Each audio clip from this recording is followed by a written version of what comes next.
Welcome to Dodgers Dogs. As part of the Dodgers Daily Network, Casey Porter here, joined by Mark Watkins, as I am each Thursday. A lot of exciting news, Mark. I know you're going to start diving into some of the complex talk. You've already dove into the Rancho talk a lot. Lots going on. You're close to L.A. Last night was special. So I know today you kind of have your head swimming in terms of fun and excitement for Dodgers. Definitely, yeah. I mean, last night was a game for the ages, right? The Dodger game. But yeah, as you mentioned, we're going to talk a lot about that. But as you mentioned, I also want to start digging in more into the Arizona Complex League and Dominican Summer League players, since we really haven't talked about them very much. And there's a lot of talent down there. So I already dug into it a little bit. So I'm excited to get into that more also. Yeah, and I know some of the names of the complex. I don't know a whole lot about them, like Chase Harlan and Emil Morales. I know, surface level stuff. So I'm super excited because I've paid almost no attention to the complex and or the DSL. And so that's going to be a super exciting addition. So I know Clayton Kershaw is one of your heroes, man. I mean, he's just that guy. He's that dude for you, right? For everybody, really. But being somebody who grew up in Ontario and just grew up so close to it, tell us what last night meant to you. Oh, it was special. I'm actually wearing my Kershaw T-shirt right now. Oh, nice drip, Watkins. Nice drip. It's not a full jersey, but hey, a friend gave it to me, so I'm wearing it today. But yeah, very special. I mean, Kershaw is, he's just a quintessential professional, and he's always exuded class besides being such a phenomenal player. So it was truly exciting to see him have that accomplishment. And thinking about it, he may be the last one to do it for quite some time, or maybe ever, the way things are going. I mean, maybe things will change in Major League Baseball. They'll start letting starters pitch like they used to, but probably not going to happen anytime in the near future. But it was super exciting to see. Looking at Max Scherzer, I heard his name the other day. How many strikeouts in his career does Max Scherzer have? Give me just a second. I think I looked at somewhere around 2,600, I believe. If I remember correctly. Major League career for strikeouts, I'm seeing here, 3,419. Is that right? Oh, wait. Scherzer. There's somebody else that's close. It has. Okay, so I'm thinking of the wrong person. If you can think of who I'm thinking about, put them in the chat, and we'll look it up. Or if there's somebody else that's close, let us know. So, yeah, very special night. And I'll say this. I was on pins and needles. And it was the weirdest thing because I didn't give a rat's ass about who was winning the game. It was like every time you got excited, it seemed like you got to two strikes like 11 or 12 times and only had one strikeout against Miguel Vargas, by the way. That our good old friend there, Miguel Vargas. I've had a chance to talk to him several different times. So happy for him to have a major league career. So it was pins and needles because it was like, man, I don't think he's going to get there then because he only had one forever, and then the 2 and 3 came pretty quickly, and then it was crazy because I didn't even care what the score was. I didn't either, and as you said, he tried. He had guys on the ropes several times. He just didn't have his best stuff last night, I don't think, or maybe it was his command or something. But he just wasn't able to punch guys out like he has in the past. It was like you said, pins and needles, and it was big roller coaster emotions because he finally got the third strikeout right after that injury to Max Muncy, which was very emotional and everything. So it was really a strange turn of events there, but it was exciting for him to see him do it last night. That injury to Max Muncy was not good at all. That was ugly. I'm actually looking up. Yeah, 2,528 strikeouts for Chris Sale. Chris Sale right now is 36 years old. Boy, I don't know, man. That would be almost 400 and change. Yeah, that's a lot of strikeouts, man. That's a tough task. If you get 15 to 20, let's say you get 20 starts a year, he's 36, and he goes 4 more years, which would be unlikely. So that's 60 starts, and you would need over 400 strikeouts. Right. So, I mean, you're talking 8 or 9 strikeouts a start. Is that right? Is that how that would work out? Something like, no, it'd be more than that. It'd be way more than that. My math is terrible. So, I think Clayton Kershaw is the one that he's probably the last one to do it. So I thought it was special. I thought it was cool. Another thing that's kind of interesting is like, Dave was getting ready to be in a really bad position because if Kershaw doesn't get there in the 6th, it's like, man, I know that I said I was going to manage this game differently, but boy, we're really stretching it into the 7th inning it's pretty obvious what we're doing. I don't think anybody would care. I think he would have sent Clayton Kershaw back out. But getting there right there at the end, I think part of Dave's reaction was, of course, he was super excited. It was an awesome moment. But then also, you go to your manager brain like, that just took a big load off of my decision making because I can take him out now, right? Oh yeah, he had to have been relieved, really relieved to not have to make that decision to have Kershaw, throw 120 pitches or whatever it might be. And so I'm sure, yeah, as you said, he was extremely excited, but also very relieved. Yeah, no doubt about it. And yeah, hey, Showtime, yes, Mark is going to start diving. He's going to start becoming our expert on the complex. We are going to have a lot of complex talk moving forward with Mark. We have a question here already that says, do you know anything about Francisco Espinoza? So actually I don't cover the complex other than names and stats and that kind of deal. We'll have more of that as we go on. We have connections there that we can contact and get more than just box scores and batting average and that kind of deal. So super excited about that. And I thought it was cool. The first 2 were on the curveballs. I was really hoping, Mark, to me, I know that the slider's been the number 1 secondary for Kershaw for the last 6 or 7 years, but forever when I think of Kershaw, I'm going to think of that big old curveball, that big old roundhouse American Legion curveball. Oh, yeah. I thought it was super cool. The first 2 came on curveballs. I know the last one kind of backdoored. I was really hoping the third one would come on a curveball too. And then also, I thought it was cool that it came as a third out to where it just kind of naturally allowed everybody to celebrate and not make it a weird deal. Yes, I agree. And it was, I wasn't really getting into too much about, what the pitch was. I just wanted that third strikeout, we were talking about it. I know you and I and some of the other guys last night about how who was going to be the third strikeout and how they're going to be kind of infamous. And that turned out to be Vinny Capra. So he'll go down in history, whether he wanted to or not. For that feat. But. And you know who else will go into history? Lou Trevino. This is kind of funny. So this is Dodgers management. You have all these billionaires, billion dollar stars like Shohei Ohtani, Clayton Kershaw, Hall of Famer, Freddie Freeman, who got the walk-off last night, Mookie Betts. You know who comes in after Clayton Kershaw gets his 3,000 strikeout? A dude that the Dodgers signed to the offseason to a minor league freaking contract. Exactly. So here you have the 3,000 ceremony and a guy warming up to come in who was signed to a minor league contract. I mean, that is just the epitome of exactly how the Dodgers front office works, isn't it? Right. That's exactly right. And, it was an exciting game all around. Obviously, the comeback and finish and walk-off win. It was an incredible game all around. It absolutely was. So kind of dive into the game and the comeback and the Freddie Freeman hit and the way things went. It just kind of capped off a perfect night, didn't it? It did. The Dodgers, some of the announcers said afterwards, they're never out of it, never out of a game. And they came back and put together some really good at-bats in the 9th inning, very patient. And, Kim got a walk and Mookie had that big sac fly. Conforto, he hasn't been contributing as much as we would have hoped, and he started it all off with a single, so that was big, obviously. But and then Freddie comes through, being the clutch hitter that he is. He comes through with the game-winning hit. So it was phenomenal. So we're going to get into the Esteury Ruiz talk here in just a minute. Esteury Ruiz has been taxied up. I made this mistake with Jack Little. I will not make it again. Just because they get taxied up doesn't always mean that they end up even on the 40-man or the 26. So they could just be taxing him up in case they needed him. I don't know that for a fact, but I do know for a fact Esteury Ruiz is making his way to L.A. today. He will be available anytime the Dodgers need. He's had a really nice stretch of games here in the last month or so. Leads the Pacific Coast League in stolen bases.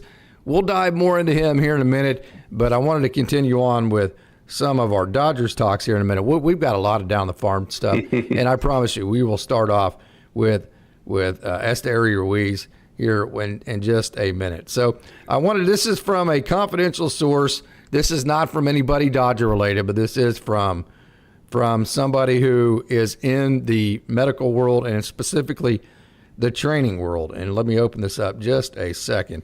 Give me here just a second. Okay, so watched it in slow motion. It looks like an MCL sprain for sure, not definitive on the ACL from what I saw. He got hit on the outside, causing a valgus force on the MCL, getting kind of geeky here. If there's any rotation on the leg at that point, then the ACL might have been compromised. And so that is somebody not in the Dodgers system, hoping that it could possibly be a sprain, that kind of deal, but who knows? But to somebody who does this for a living as an athletic trainer and knows what they're looking at, it was very obvious. I mean, obviously it's very serious, but from just a medical perspective, not just the gruesomeness of it, but like all the different joints that looked like they're all wrapped up and not doing what they're supposed to. Not good at all, the Max Muncy front. Definitely not. And I didn't get a good look at it. Might be for the better. I don't know. And they wouldn't show a replay, of course. So I didn't really see. Someone said that his leg bent the wrong way. I don't know. But on a positive note, Dave Roberts did sound somewhat optimistic after the game and the initial tests that they did of it. And he's hoping also, obviously, that it's just a sprain.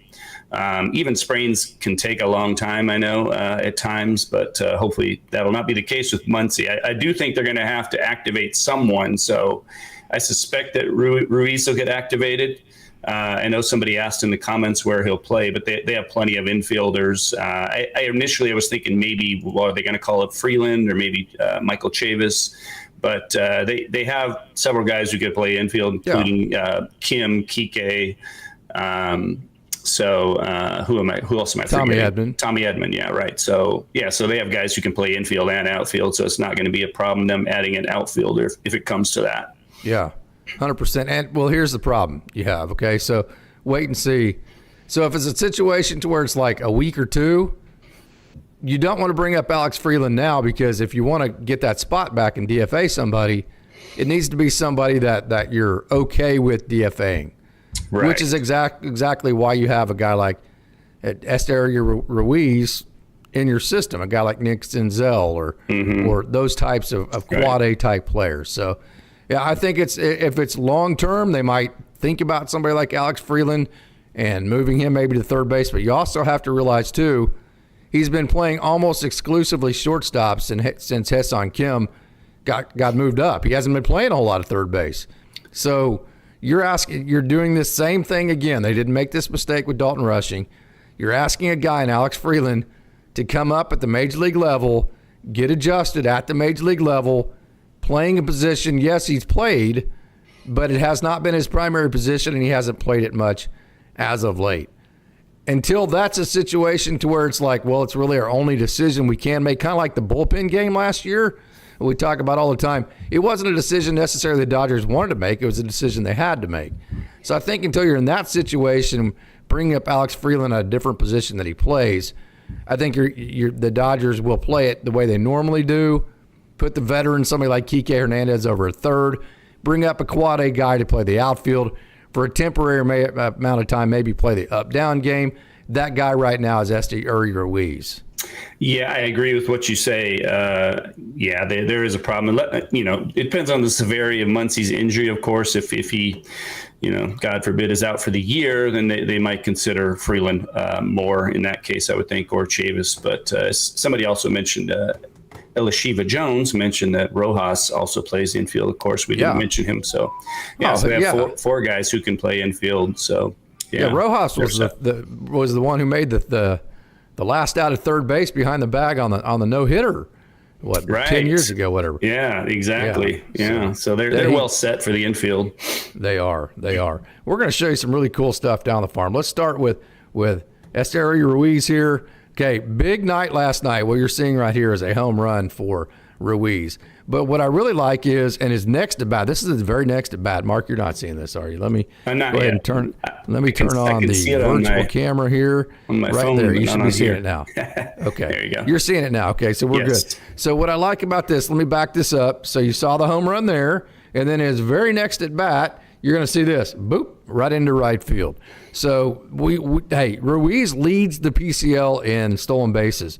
Mm-hmm. He can hit some home runs, but that's not what we want his game to be. We want him to put the ball in play and use that speed. So I like that hit right there to right field. To me, for him, what he's going to bring to the Dodgers better than the home run flurry that he has been on, although we'll never turn down a home run. Exactly. I mean, he does have some pop, and he'll occasionally, he can drive one out of the park. But the good thing is that, he's getting on base at a really good clip. He has a 394 on base percentage in AAA. So, and when he gets on, almost like a double because of his stolen base ability. Yeah. So, that should be his game, and he shouldn't focus on trying to hit home runs, but him being able to take the ball to the opposite field like that's big. Yeah, he's an outfielder. He's played all 3 outfield positions this year, so wherever they need him to play, he will be just fine. You said what was his on base percentage, Mark? It was 392, I believe. Let me double check. 392. Do you have his stats in front of you? 394. I do. 394. Yeah, 394. How many runs has he scored? Runs he has, let's see here, 56 runs so far this year. And how many games has he played in? And he has played in 66 games. See there? 56 runs scored in 66 games played. How many stolen bases? Stolen bases, he has 38. 38 stolen bases, 56 runs scored, and 64, you said, games played? That's 66, 66 games played. That's the Esteury Ruiz that we need to see at the Dodgers level. A guy that's just concentrated. That's what I'm talking about, hitting the ball to right field. Just get on base, get over, and score freaking runs at the bottom of the lineup if you get a chance. So he's hitting 295. His OPS is 851. Here's the home run flurry for him as of late. He has back-to-back 2-hit games, which is great. But he has 5 multi-hit games in his last 9, so he's been hitting. He's been a great hitter through his last for this last stretch of the season as well. He's had back-to-back 3-hit games in that 9-game stretch. So here's the home run flurry: 5 home runs in his last 13 games. So a lot of times the Dodgers don't care whether a guy's going good or bad or whatever it may be, because they see the big picture and they think, hey, we get him up to the major leagues, we get him to our instruction, our culture, our environment, our locker room, and those things will take care of themselves. And most of the time they do. They're bringing up Esteury Ruiz right now at a point in the season where he is absolutely at his hottest, both hitting the ball and for slug. Right. Yeah, exactly. And it's not a fluke with his on-base percentage either, because in the minor leagues in his career, he has a 369 on-base percentage too. So he's been doing that on every level, getting on base consistently. He only had a brief time in the major leagues with Oakland, and his numbers weren't as good, but they weren't terrible. And he's still young. He's only 26 years old. So the Dodgers have turned some careers around, like Muncy and then Chris Taylor when he was here. So just maybe he'll come up and turn things around and really have a good major league career too. Yeah. So if Max Muncy, let me click this back. If Max Muncy's injured all year, do you stay in house with somebody like Kike, or do you go to the trade market, you think? That's a tough one to say. I don't know who's going to be available. Somebody mentioned Jose Ramirez. I have a difficult time thinking Cleveland would deal him when they're still in the race. But I know I saw that Ryan McMahon of the Rockies is a possibility who could be available.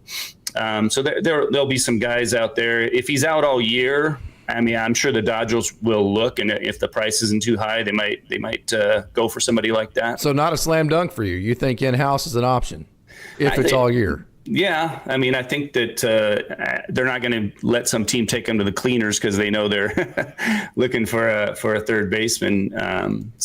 Yeah. Yeah. So would they get taken to the cleaners to get a third baseman? You think? Let me ask you this. When I say that, I've got to preface this. What would you're as familiar with the minor leagues as anybody out there, all the players and the pieces that we have there. In your opinion, what would be considered getting taken to the cleaners for like a Ryan McMahon?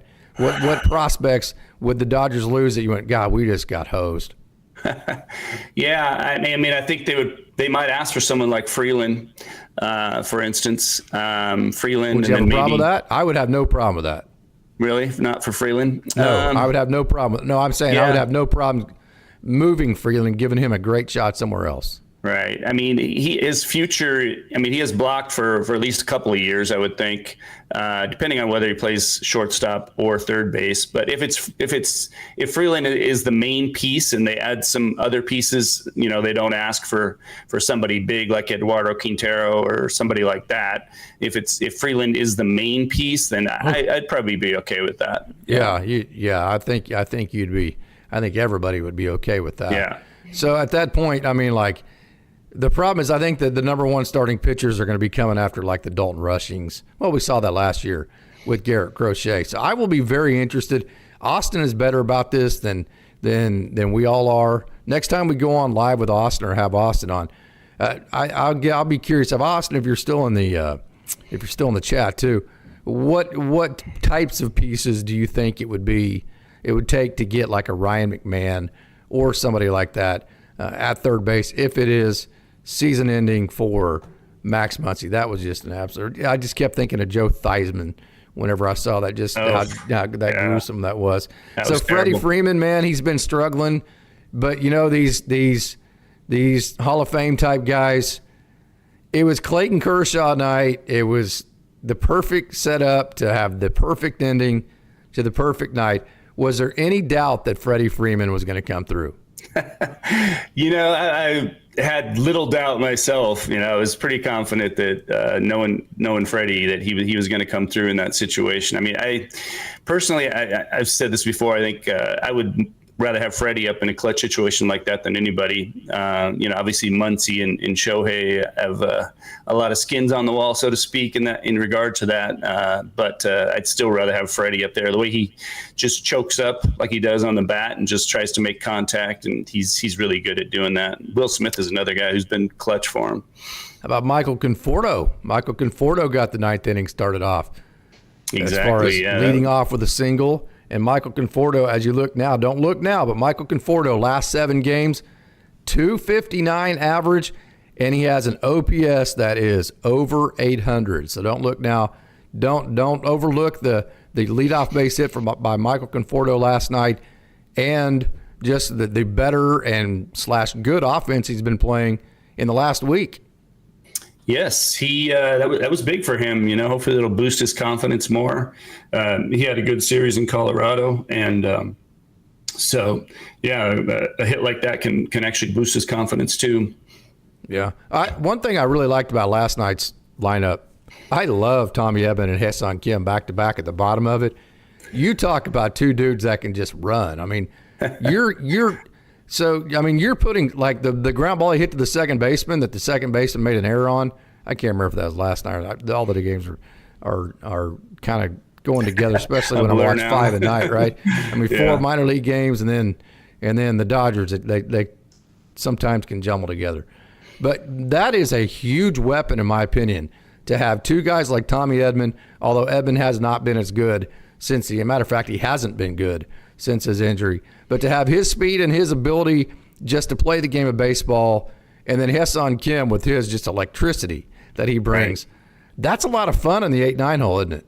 It is. I love speed. It's kind of what when I used to play way back when. I used to focus on that myself. But so I always love speed and small game, bunting, advancing runners, et cetera. So that's exciting to see guys who can disrupt the pitcher like that. And, if they get Asturi Ruiz in there and get 3 of them at the bottom of the order, and then you have Shohei at the top, that's 4 guys in a row with good speed and guys who can steal bases, disrupt the pitcher, et cetera. Austin's headed out to the Loons game tonight. It was a good night last night. They had, I think, a 9-run inning in the 6th inning. That's always a lot of fun. And I know he loves going out there. Carson Hobbs was awesome again for the Great Lakes Loons. Mike Sirota was good. We had Frank Rodriguez has been playing great offense for them. You had a good start from Wyatt Crowell. So that was a good night last night for the Loons. When we headed back out to Rancho, Mark? I think, well, they have a short homestand this time, so I think next time they're in town, I'll have to look at the schedule and definitely get back out there. I'm anxious to get out and see them play again and interview some of the guys. Yeah, I'm interested to get maybe like a Jaron Elkins or maybe an Eduardo Quintero if you can find a interpreter and to do that kind of thing. So hey, what a wonderful crowd we have logged in. This is just absolutely awesome. Boyd Manny. Yeah, Shiva Jones. Hey, there's Mike right there. Doom and Sal doing a great job covering the prospects this year, diving into all sorts of Dodgers talk. Mike always does a wonderful job over there for the Bleed Lows podcast and for Dodgers Beats. So, Mike, thank you so much for joining today. He's one of our wonderful moderators because he actually got his feet wet here at Dodgers Daily. So, and he gets to go credentialed to the Dodgers games and all the West, whatever. I think he went to the Texas game, credentialed there too, when the Dodgers were in Texas. So Boyd Manny, Chuck Huddleston, EJ, it doesn't look good for Muncie, no doubt about that. Showtime, thank you so much for joining and talking about the ACL. We'll get into that a little bit more. Paul Vaughn, is Sandy Koufax still the strikeout leader? No, he has a little over, 2369 in strikeouts. So Clayton Kershaw passed him quite a while ago. Yes, Ryan R., totally agree. Kershaw was laboring. It's good when he got it when he did. It would have been a weird decision for Dave Roberts to bring him back out. I think he would have. Chuck Huddleston, again, nothing. Thank you so much for joining. Nothing reported, again, on Max Muncy. Showtime LA, what do you guys make of Mookie's struggles? Him and Dave are adamant it's not because of shortstop. Did losing all the weight really just screw up his season? I know I've talked about this a lot. I'm probably wearing people out with my talk, so I'm going to go ahead and pass that to you.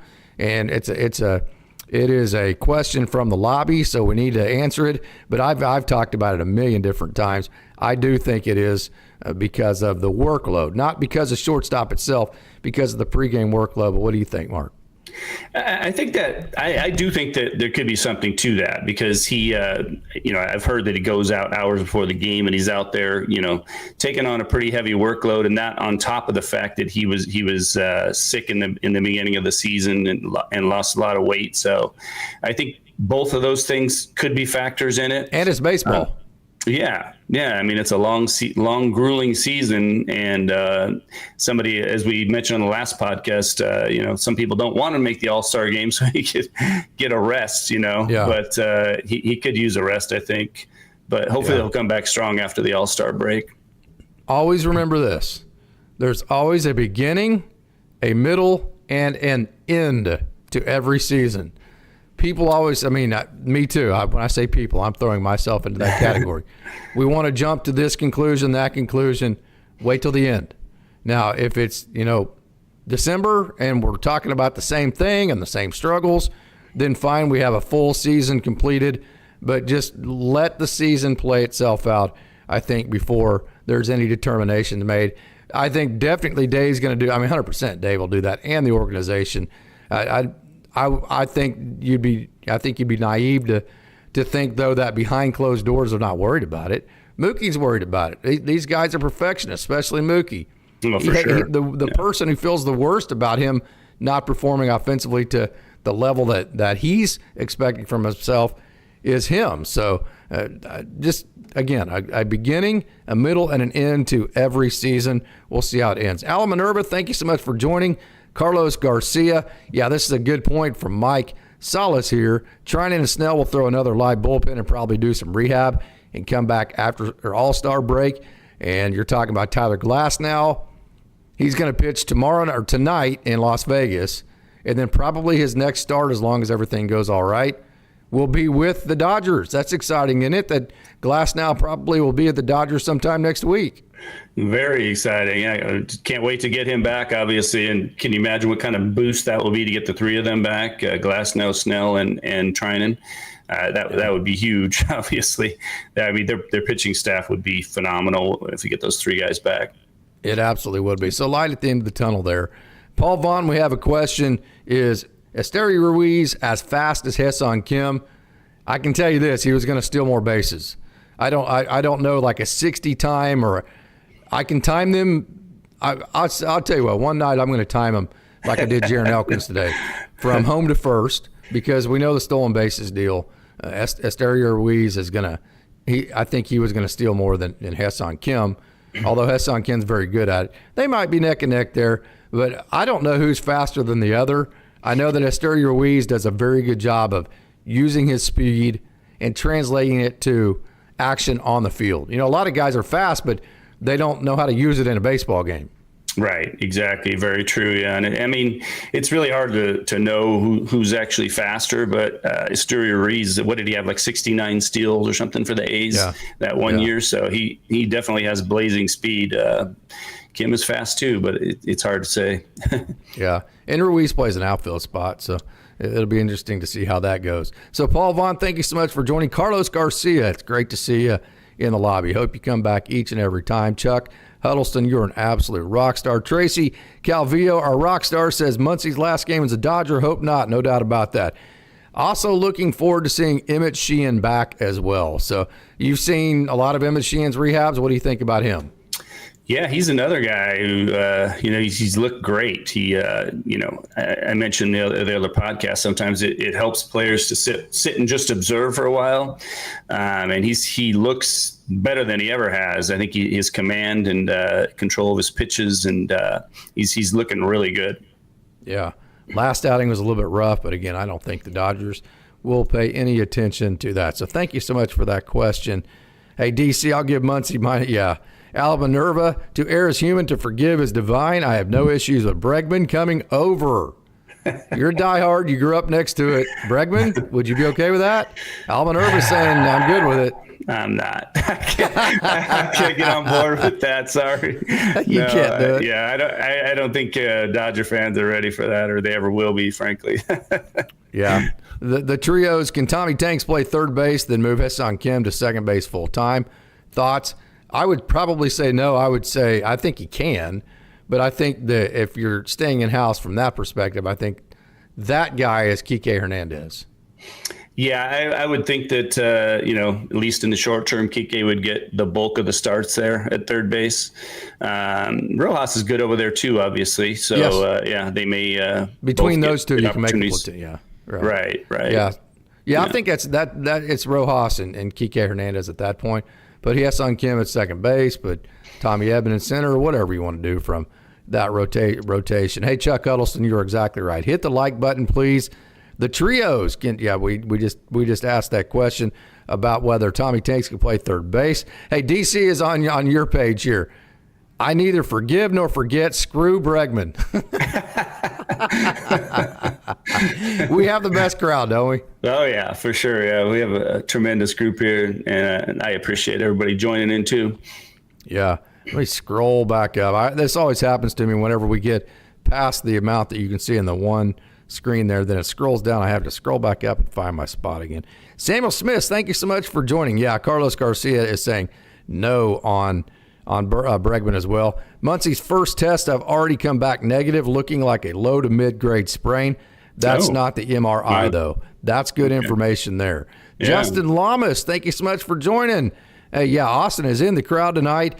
I personally don't have an issue with Bregman coming. I just do not see him getting traded being likely. I would agree with that. Elishiba Jones, I would love to be a credentialed Dodgers reporter. Yes, so cool. Well, we're not credentialed to the LA Dodgers yet. We're working. We're trying to work our way up to that. Hopefully that happens someday. Hey, yes. Mike, appreciate you too. Tracy Cavillo Mookie is killing me. Yeah, no doubt. Sammy Smith, Tatis is doing just as poorly as Betts. Yeah, Tatis is that he has a lot of holes in his swing, that kind of deal, but he is very, very talented. Tark the Shark, hopefully last night was the end of Freddie Freeman's slump. What do you think about that? Can those deals, I mean, he's very mature. I know for a young guy that could give you a springboard momentum, like, hell yeah, I just did this. Get all excited. But for a guy as wily a veteran as him, will he separate those two, or could this be a springboard for him? I think it will be. He's been showing signs of coming out of it. He's been hitting steadily a little bit better, and he looks like he's coming out of it to me. So hopefully that's the case. The trios of the Muncie injury is a football grade type of strain, meaning it was brutal to watch and doesn't seem like Muncie will be returning soon. It would be amazing if he did. Okay, so I went through all that scientific stuff we got sent last night in our group chat, which there's some good stuff that goes through that group chat, by the way. That's good. Absolutely. But just from an eyeball perspective, it's like there ain't no way in hell that guy's coming back after what I just saw with my own eyes. What little I saw, I mean, if they're not, if it moved the way I'm being told it was moved, it's like I don't know this, and I'm not a doctor, and I'm not a scientist or any of that kind of crap, but just using my common sense part of it's like, hell, he ain't coming back anytime soon. That's kind of where it leaves you thinking. Yeah, even if it's a sprain, like a bad sprain, it could be a while. It could be a month or more, I would think, before he comes back. Yeah. So, but the way the announcers wouldn't even show the replay, that really concerned me, obviously. But I'm hoping, obviously, like everybody is, that it's just a sprain. CNAV, thank you so much for joining CNAV, our absolute rock star moderator. If Muncy goes to the IL, who would the Dodgers call up to take his 26-man roster spot? I think they've made that decision. It would be Esteury Ruiz. I think he becomes an outfielder. No longer does Kike Hernandez play outfield, and I think you then have Kike Hernandez and Miguel Rojas at third base, and then you figure out if you want to play Tommy Edman occasionally at second, not playing, if you want to like do the matchup thing with Hae-Sung Kim and not make him like an everyday player, which means that Tommy Edman will have to play second base, probably half the time. Then you need that extra outfielder. That guy would be Esteury Ruiz. So I think the replacement at this point, all indications are it's going to be Ruiz. I agree. Yeah, we talked about that a little earlier, and I think as we said, it depends on the severity of the injury and whether it's long term. If it is long term, then they may look at trade options, or I don't know if they would consider calling up Freeland. I'm not sure what the thinking is in the organization, whether he's ready for that or not. Yeah.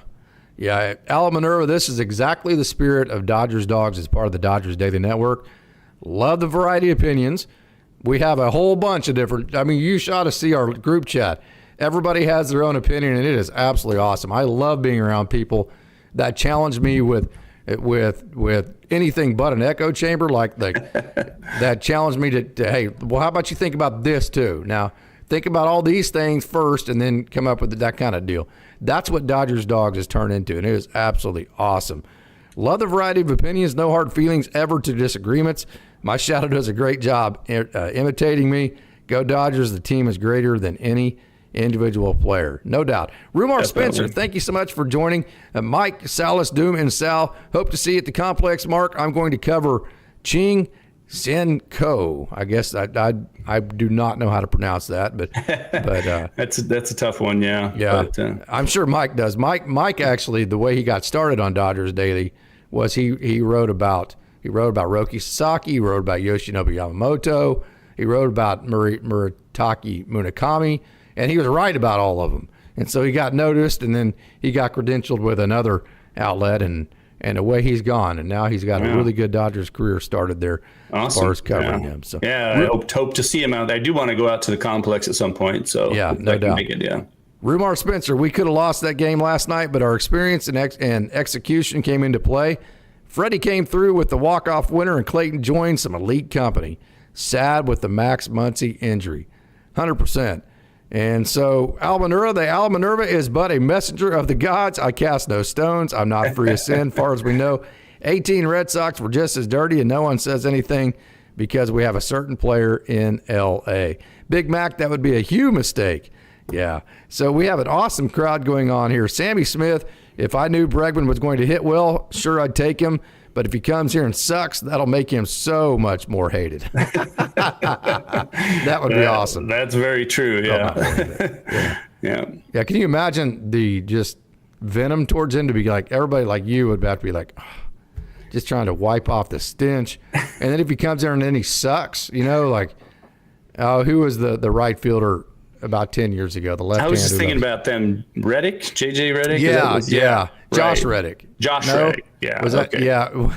And oh man, if you pulled one of those, it would be unbelievable. It's funny you say that because I was thinking the exact same thing. Yeah. Tracy Cavilo says, Casey, I think Roki will be back this year. I hope you are right.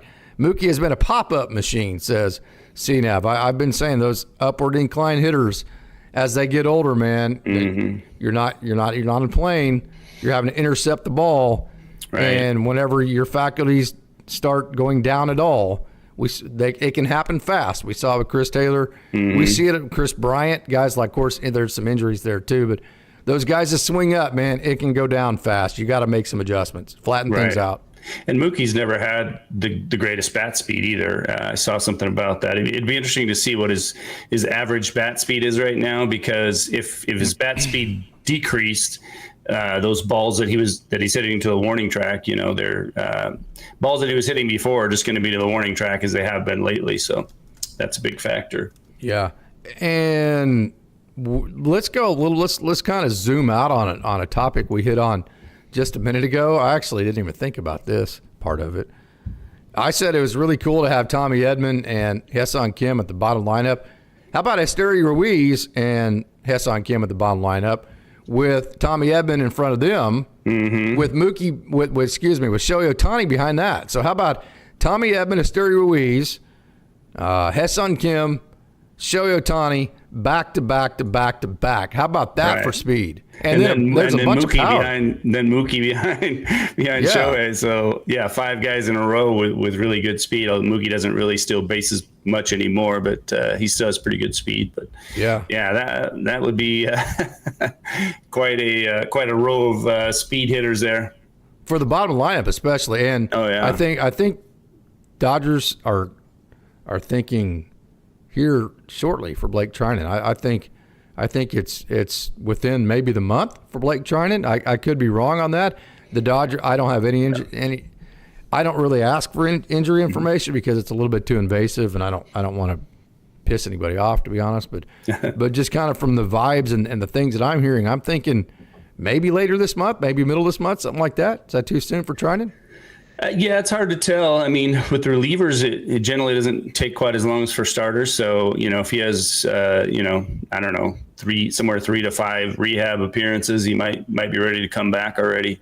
Another guy is Edgardo Henriquez, who they activated in AAA. So he could be back before long too. Yeah. So let's go ahead and dive into that. I think we've hit. Is there any other topics Dodgers wise that you want to hit? Yamamoto. You want to hit Yamamoto? You're very impressed with the way he's been pitching. Yeah. He seems to be back on the beam. Obviously, had a really good outing in his last start, so he looked very much in control and gave the bullpen a good rest, which that's always big. When these starters can go 6 or 7 innings and give the bullpen a rest. So the main guys out of the bullpen, the closers, for instance, like Scott and Yates, have been getting some more rest than they were before. So it's good to see. But Yamamoto, he looks like he's definitely commanding his pitch as well. He's back on the beam. Yeah. And, going through the mind of Clayton Kershaw last night, of course, the 3,000 strikeouts. But, at the front of his mind was like, damn, I got to go at least 6 innings because I don't want to be that guy that, leaves the bullpen hanging on the night that I was supposed to get 3,000 strikeouts. So, of all the things he did last night, one of the things at the front of the line that he was proud of was that he went at least 6 innings. Right. I'm sure he was. And I mean, that's always his mentality to go as deep into the game as he can. He's a guy that wants that ball and doesn't want to be taken out of the game. CNAV was there to see Yamamoto in person on Tuesday. That's awesome, but still disappointed that he thought it was going to be Clayton Kershaw day that day. But hey, CNAV, if you would type out some of your thoughts about what you thought about Yamamoto in person, and we will cover that. That's really cool. Ela Shiva, yesterday Doc mentioned that he plans to add 2 or 3 additional Dodgers to the NL All-Stars, non-pitchers. Any guess which 2 or 3 he'll add? Andy Pages, I think, would be one. Yeah, I would think Pages for sure would be one of them. Wow, 2 or 3. That's a tough question. I'm not sure about that myself. Who the other ones would be. Yeah, I'm just going to go ahead and say Andy Pages, and then I'm going to be pleasantly surprised whoever else the other ones may be. Tracy Cavilla, okay with Teo and Mookie missing the All-Star game rest and reset. Yeah, they've had plenty of that type of All-Star type of stuff. So we're trying to win another World Series. Of course, that's a selfish view from a fan's perspective. But if they did do they could also do the All-Star thing and not necessarily participate in the game and just kind of hang around and just be there, that type of situation. So let's get into our Edgardo Henriquez talk. and talk about some of the great action down on the farm. So tell us what you thought about Edgardo Henriquez and his latest, not rehab, but his latest outing with AAA Oklahoma City. Yeah, he looks like he's dialing it back up. Obviously he's thrown as hard as 102 miles per hour, so he has an amazing arm, just electric stuff, really good cutter. So, and I think I heard that he had a stretch of 5 scoreless appearances in a row. Yes. So, that's huge. They could obviously really use him on the Dodgers, so hopefully he'll be back soon. Thing about last night's performance for Henriquez, first of all, his first pitch of the night was 101. His third pitch of the night was 102. So the velo that was there, if I can get down to my post on him right here. So his first pitch was 101, third pitch was 102. His fastball sat 101.3. Spin touched 2663. Slider reached 93. Spin on the slider was 2820 at the top end. Cutter touched 96.6. So he had a slider, not a cutter, that was above 90. He had a cutter that was 96, and the spin on it touched 2648. So his pitch metrics are crazy insane right now, which we know that about Edgardo. It's all about, hey, can he get the ball in the zone? What you're seeing right here, look at that last pitch. He is locating to the bottom of the zone. So, yes, he didn't have a great strike ratio last night with his fast. See where he's locating there? Mm-hmm. He's locating to points of safety. So not only is he just trying to throw strikes, of which he didn't walk anybody last night, he's moved on to the command phase where he's actually trying to hit spots inside of the strike zone. Just watch this. He's trying to hit a location there. Watch this video, and as you do, notice how he's trying to locate. That's a high-riding four-seam playing off the fastballs that he was using at the bottom of the zone. That was what was most exciting to me. Now, there were some misses like that, but I liked the command focus last night. Yes, if he can hit the bottom of that strike zone with pitches that are 100 plus, and go with the four seam, changing the levels on the hitter, that's going to be it's going to make him very effective. And I mean, he's the type of power arm that you could foresee being a closer at some point in the future for the Dodgers. He is absolutely one of the most. I saw him in person about this time last year for the first time, and it was one of the most electric in-person viewings of a pitcher I had ever seen. You talk about another young man that is straight electric. Ronan Kopp is back, baby. Put him in your Rolodex. Exactly. Yeah, he's looking great. He's definitely climbing the ladder quickly. I think he's definitely put himself on the Dodgers' radar. He's got some great stuff too. Yeah, to me, Ronan Kopp, this is the best that he has looked since he. Well, he's looked good at times in the past, but just for my money, if you were to ask me, this is the best that Ronan Kopp has ever looked since he has been a Dodger. He's gone, I believe it's either 12, but I think it's 13 outings in a row scoreless in the Dodger system this year. Yes, 13 straight scoreless outings. Yeah, he has 43 strikeouts in 26 innings. So he's averaging well over a strikeout per inning. He's a big guy, big, powerful lefty at 6'7", and he's still only 22 years old. So he has a bright future. 100%. So Ronan Kopp is absolutely dominating right now. I would not be surprised if we saw a call up to the AAA level here very shortly for him. He has proved it over a period of time now, and he has been in AA for a while. So the next guy, another guy who is a very highly rated prospect, had all the Tommy John stuff. He's back, and he's having a good year at AA Tulsa. This is Robinson Ortiz. Yes, he has been really impressive. He has a wicked slider, and he seems like he's really putting it all together. He's pitching with a lot of confidence, Looks like he has some really good mound presence. So he's another guy who's was not on my radar for sure at the beginning of this year, but he's really getting on. I think he has to be on the Dodgers' radar pretty good right now. Do you have any of his stats in front of you, Mark?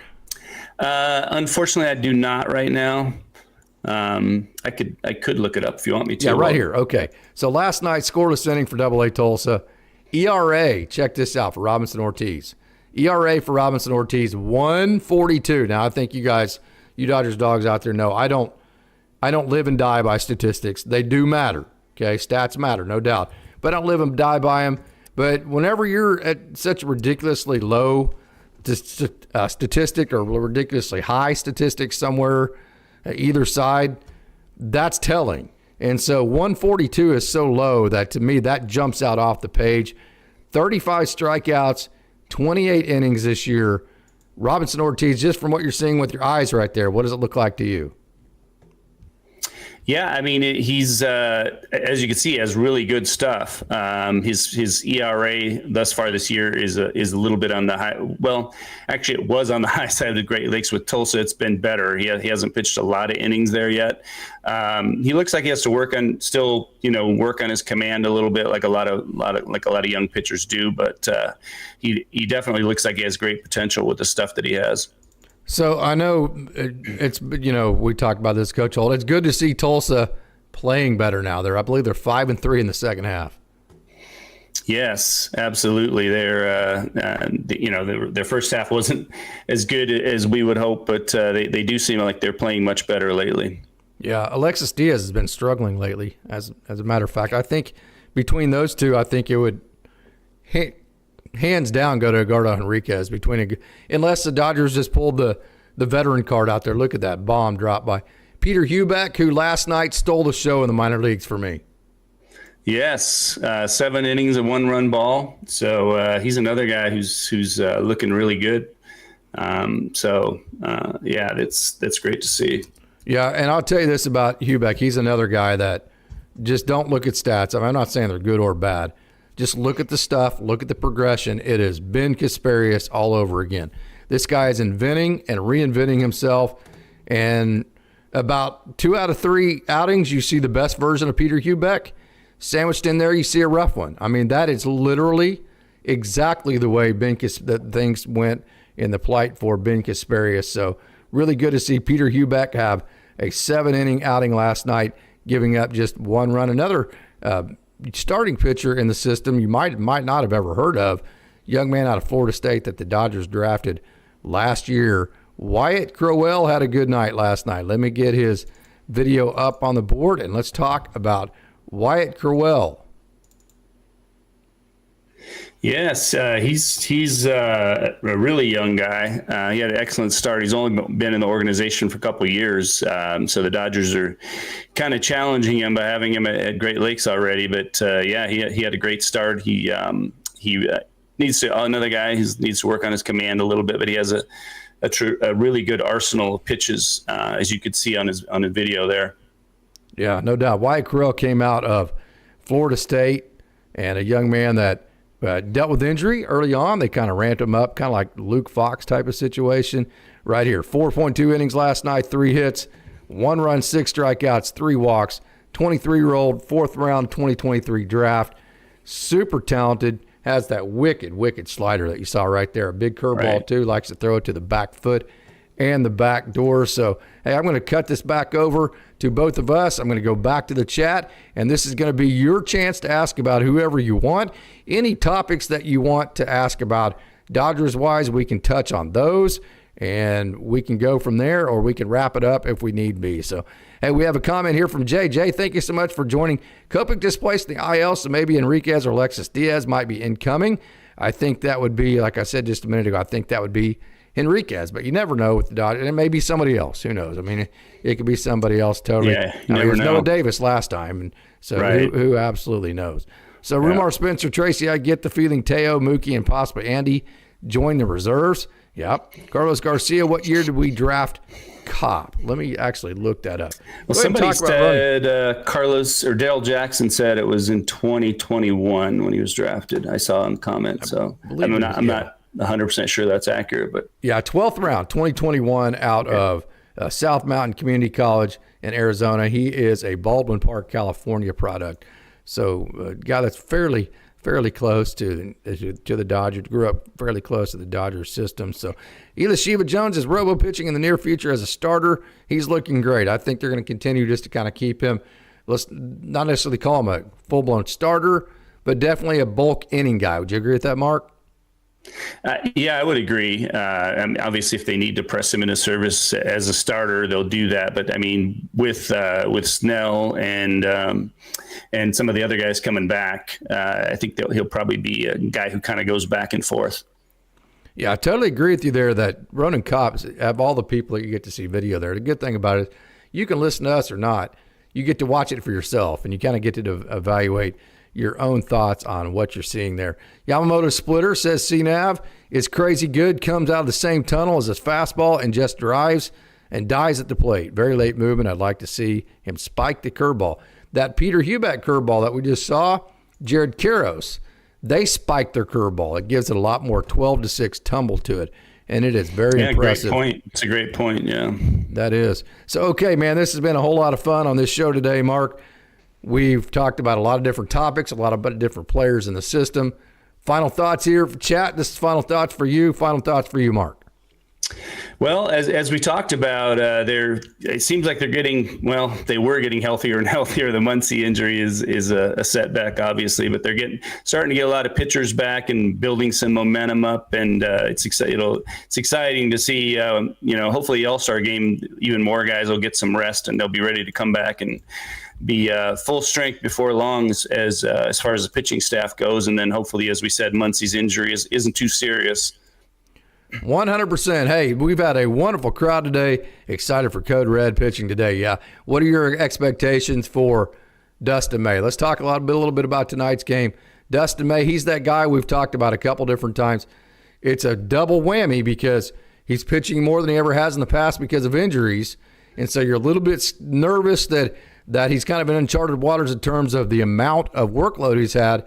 But yet you're still needing a full workload of evidence to see exactly what you have with him. So tonight is another chance to get more evidence on what Dustin May needs to be moving down the stretch. What are your thoughts on him? Absolutely. He has great stuff, obviously. It's just a matter of him having really good command and having sharp pitches, because sometimes you'll throw that sweeper and it just kind of sits there and then guys crush it, So, yeah, he needs to really execute his pitches, all of his pitches well, and not make mistakes and leave pitches in the hitting zone there. Yeah, just eliminate the non-competitive pitches. Just every pitch you throw, make it competitive. Exactly. That way, at least you can make a mistake and they might swing at it, or you might make a mistake in the zone and they don't swing at it and you get a strike. So flip a coin when D-May pitches. Never know what you're going to get. And tonight, Aaron Savali, he's got both the sinker and the four-seam, about 92 miles an hour. He likes to get a lot of fly balls on that four-seam. We'll see if that typically speaking is a bad matchup against the Dodgers because they hit a lot of home runs. ERA doesn't look good for Savali. He's been a good pitcher at times in the past. Best laid plans, but this is a game that does not favor the White Sox is all. I'll be interested to see how tonight goes. And again, White Sox, I think they have a neat little vibe to them. I think they have a lot better vibe than they had last year. So they might come out and kick the Dodgers' ass because it's a game of baseball. But just looking at chewing on it tonight, this should be a game that favors the Dodgers. I would think so. I mean, the Dodgers, the offense really seems to be clicking better than it has been, earlier in the season. So I think that Savali could have some trouble tonight, and hopefully May will have one of his good starts, and they'll come out with a win tonight. They have a good bullpen. I'm not like very impressed with their lineup as far as the White Sox go. So May hopefully will be able to shut their lineup down. We'll see. I also got to think just that gut punch they took last night. The Dodgers can take a gut punch and recover because they're so talented. The next day, starting pitcher could go out there or even if it's a bullpen game, you can go out and just shove and shut things down and get you, as you say, back on the beam. I got to think the gut punch that the White Sox took last night and have played really very competitively these two games and have nothing to show for it, that probably will catch up with them too. Yeah, momentum is an important factor, and especially for a young team, like you said, to take a gut punch like that, it can play with their mind a little bit. So hopefully that's the case for the Dodgers. Okay, Mark, I want to thank you for joining. You Dodgers dogs out there, you're the absolute best on earth. Not the biggest crowd, but absolutely the best crowd, no doubt about it. So until next time, which will be tomorrow morning when I'm joined by Coach Holt. We bring you another show on Dodgers Dogs here as part of the Dodgers Daily Network. I want to thank you for tuning in and remind you that it's always a great day to be a Dodger.